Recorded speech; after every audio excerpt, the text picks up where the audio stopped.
After listing the charges against King George III, Congress came to its verdict. The Declaration of Independence did not ask Britain for another compromise. It did not ask the king to reconsider.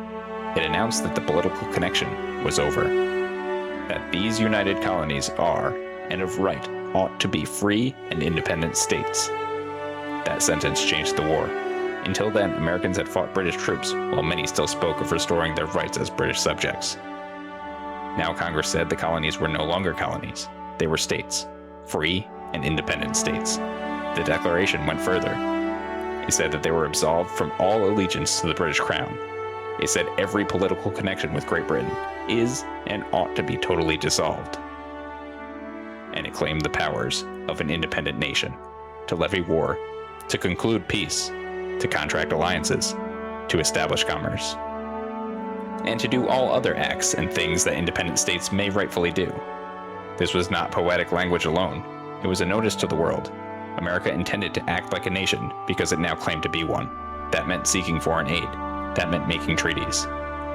That meant building a country while fighting the strongest empire on earth. Then came the final line. For the support of this declaration, with a firm reliance on the protection of divine providence, we mutually pledge to each other our lives, our fortunes, and our sacred honor. Those words are famous because the stakes were real. The men who supported independence may be signing over their lives. They were committing themselves to a war that could cost them property, safety, family, reputation, and life itself. They did not know whether the new United States would survive. They knew Britain had an army, a navy, money, and allies across the world.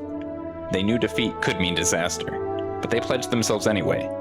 That is why the closing is more than a ceremonial flourish. It is a promise between men who had chosen to stand together when the outcome was unknown. The Declaration told the world that America would be a nation built on rights, consent, and self-government. That is the final power of the Declaration. It announced independence from Britain. It gave Americans a measuring stick for the country they were building. Lives, fortunes, sacred honor. And a promise that America would spend generations trying to deserve.